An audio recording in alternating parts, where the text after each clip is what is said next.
Hey buddies, Mr. Pugly here, coming at you in another Wonderlands video. The item we're going to be talking about today is going to be the Rainbolt. Now the Rainbolt is a repeating cast legendary spell that actually has a really good synergies with Stabbomancer. If you guys are familiar, he has a particular skill called Exploit Their Weaknesses, which deals more damage as you apply random status effects to the target, and this allows you to easily stack those. But before we get into the meat and potatoes of the video, don't forget to like, comment, subscribe, and follow me on Twitch on top right. You have no idea how much helps me out. And let's get into it. Legendary? Whoa!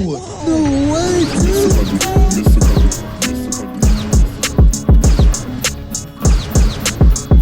Now, this legendary spell is able to spawn in every single element as far as I'm aware, and this has a data mine dedicated loot drop source from the Chums the Old God tier 2 boss, which means it's not able to technically be spawned from Chums until you get it unlocked on week 2. So tier 2 technically isn't out, it will be out next week, but you can also get it dedicated loot drop at the Wheel of Fate, and like every other drop, it is a world drop, so you could find it from the Chaos Chamber bunnies, so that's nice to keep in mind. But if you're Stabbomancer, consider picking this up and keeping it as soon as you find it, because it is actually really good for Stabbomancer because, of course, you know, you're applying a bunch of different status effects. You know, Stabbomancer is one of the builds you can do, one of the main staple builds you can do is doing status effects. But I'll show you real quick before I hit the enemy. When you repeatedly cast it, it spawns like rainbows, which, you know, it's called a Rainbolt, so, you know, it's supposed to do rainbow stuff. But it's appropriate because of the fact that it spawns a rainbow. It means that it can deal, you know, a rainbow of elements, aka, you know, any element in the entire game. What's nice about it is if you were to shoot it like so, it homes in on the target, so you don't necessarily need to aim that much, but 2 of the shots weren't able to actually hit the target, so keep that in mind. You do want to try to aim a little bit, but the homing property makes it a little bit easier on actually hitting the target.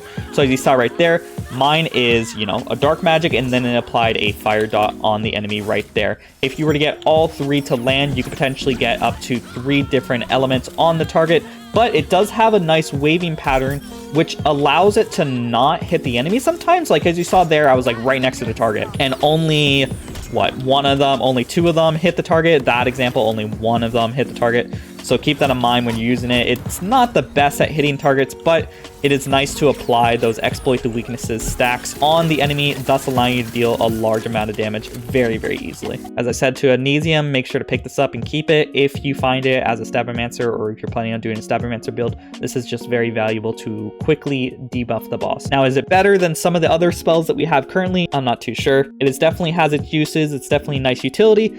Another nice choice to have when you're Stabbomancer, but I do feel like the damage could be a little bit better. But of course, the main gimmick of the spell is to apply status effects, not necessarily deal lots of damage. So, you know, it serves its purpose. I just wish it did a little bit more and was better at actually hitting the target. Like right there, I hit all 3, but we only have 2 dots on them, and one of them is, of course, from the dark magic part of the spell itself.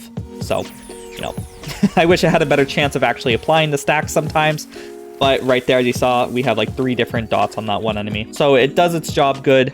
It just could do it a little bit better, in my opinion. And as always, a big shout out to the members who make these videos possible. We have Jace Noodles, Clairvoyance, Rick Iglesias, Super Noob, Josh Dig, 31 Bar 70, Doorman Tazzy, Grey Wolf, and Wishkeeper. These are the people who support me as little as $5 a month, and you can also support me as little as $5 a month by clicking the link in the comments description or in the top right to become a member. The more members we have, the closer I get to becoming full-time, which means more videos for you guys. And as always, don't forget to like, comment, subscribe, and I hope you all have a great day.